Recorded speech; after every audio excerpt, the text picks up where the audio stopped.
की राजन विचारे 8 वर्ष गायब होते, 2 वर्षापासून ते जनतेसमोर यायला लागले? मला असं वाटतं मनसे त्यांनी दिलसे नसेल बोलले, तर मनसे बोलले असतील. कारण त्यांना माहिती असेल की मी 35 वर्ष या राजकारणामध्ये आहे आणि गेली 10 वर्ष या ठाणे लोकसभेचा खासदार म्हणून काम करतो आणि त्यांच्या स्टेटमेंटला मी एवढं महत्त्व देत नाही कोण बोलतंय त्याला. कारण जनतेला माहिती आहे की राजन विचारे लोकप्रतिनिधी म्हणून ठाणे असेल, नवी मुंबई असेल, मीरा भाईंदर असेल, या ठिकाणी जे जनतेचे प्रश्न आहेत, शहराचे प्रश्न आहेत, हे सोडवलेले आहेत. आणि दिलेल्या शेवटी एक व्यक्ती बोलून काय होत नाही, तर जनता बरोबर पाहिजे.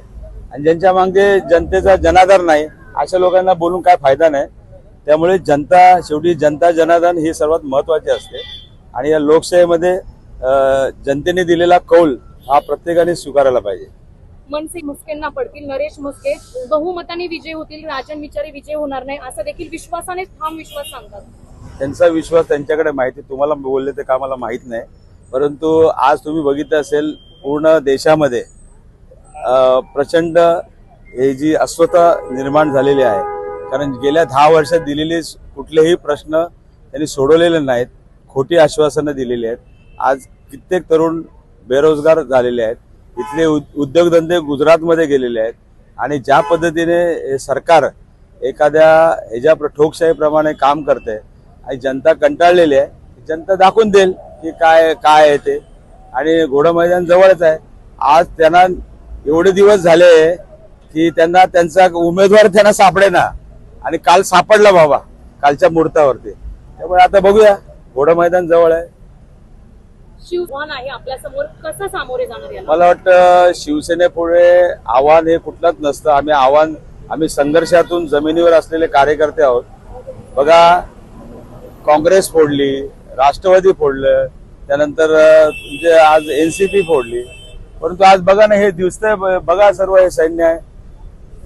जे होते कलाकार लोक ते गेले, परंतु जे लायक आहेत ते या ठिकाणी राहिलेले आहेत. स्वाभिमानी लोक आहेत, निष्ठावंत लोक आहेत. शेवटी निष्ठावंतांच्या जीवावरतीच कुठला पक्ष चालतो आणि ते निष्ठावंत इथे ओरिजिनल जे आहे ते सर्व इकडे ओरिजिनल आहे इथे. ओके, सुरू असताना आज इथं हा प्रचार सुरू होता नवी मुंबईमध्ये. सर, एकंदरीत माहोल कसा पाहायला मिळतोय? मला वाटतं गेले महिनाभर पासून इंडिया महाविकास आघाडीचे सर्व नेते मंडळी, पदाधिकारी, काँग्रेस, राष्ट्रवादी आणि शिवसेना, ओरिजिनल पार्टी आणि आम आदमी पार्टी, RPI, त्यानंतर इतर सर्व घटक पक्ष, या ठिकाणी संभाजी ब्रिगेड असेल, हे सर्व मंडळी गेले 1 महिन्यापासून दिवस रात्र त्यांचे कार्यकर्ते, नेते हे सर्व काम करत आहेत. आज शुभारंभ या ठिकाणी या मतदारसंघातून केलेला आहे. सर्व पक्षाचे आमचे नेते मंडळी या ठिकाणी हजर आहेत आणि एक राऊंड आमचा पूर्ण झालेला आहे. दुसरा राऊंड या ठिकाणी सुरू होत आहे.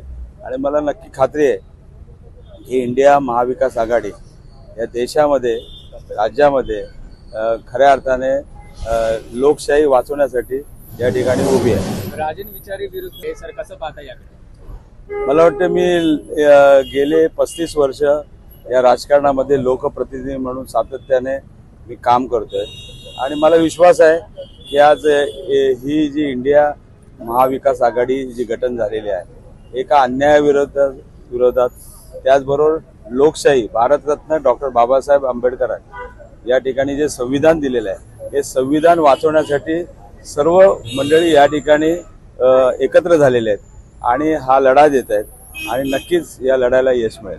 नरेश